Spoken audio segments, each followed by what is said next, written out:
This is an overview of our project, Women and Spinouts, a Case for Action. This project is part of the Inclusion Matters programme, funded by the EPSRC, in which our team and sister projects around the UK look at ways of increasing diversity within the STEM academic community. In our project, we explore the potential institutional barriers to women founding university spin-out companies, as well as enabling factors and areas of good practice. By doing so, we aim to develop institutional level interventions that will create more gender-inclusive academic entrepreneurship and benefit all researchers.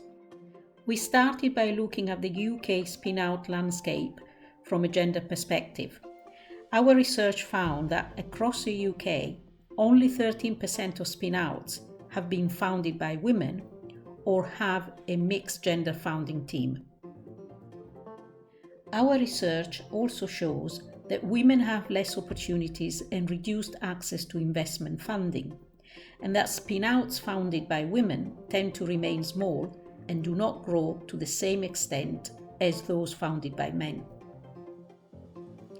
To find an explanation for these results, we interviewed women who founded spin-out companies. And on the issue of investment funding, this is what Dr. Olivia Champion had to say. I had to pitch for investment to get Biosystems Technology started. And, it was just a sea of about 200, predominantly men. I mean, there were some women in the audience, but mainly they were there more in kind of administrative sort of roles. And I think that I may have been the only woman pitching. There might have been one other. I certainly don't remember seeing many women. And it's a strange sort of feeling to just always be that lone woman in the room.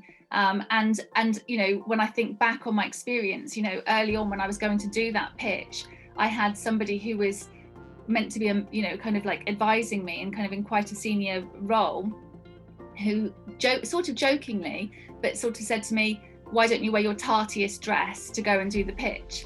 And it's just all those little things that kind of undermine, and also many times I've had people say to me that, I'm only there as the representative of the woman. So it undermines the fact that you're there because you're doing a good job. We use the insights gained from our research to find solutions and ask the group of investors what they can do to address the gender diversity challenge.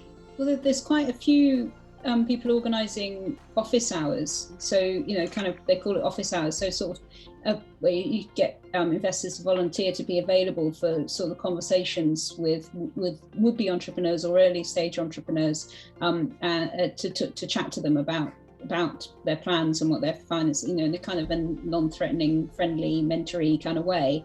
And some of them are female focused, so female investors meeting female entrepreneurs, and I'm sure that helps. We also undertook focus groups with early career researchers in STEM, as they are the future generation of potential spin-out founders. These discussions highlighted the importance of role models and relatable mentors. So we organised a speed mentoring event with women founders and business leaders. So I think this shared experience is fantastic, especially for mentees. I would have loved to have had it 15, 20 years ago. There's so many things that you will find challenging on the journey that you're not even aware of until you hit it. And to know that someone else has faced those challenges and that they're coming at you is really valuable.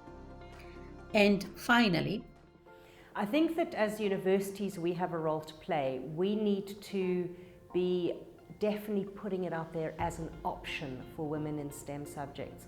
When I was studying, it wasn't even an option. You went out and got a job.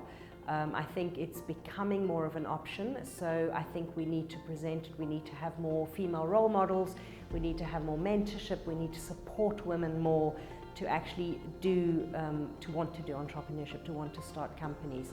I also think that we need to recognize that younger women should be taking on these challenges and can take on these challenges, and we need to really support those young women when they're doing their doctorates, when they're doing their postdocs, in actually moving into spin-outs. To find out more, visit our project website, follow us on Twitter and join our LinkedIn group.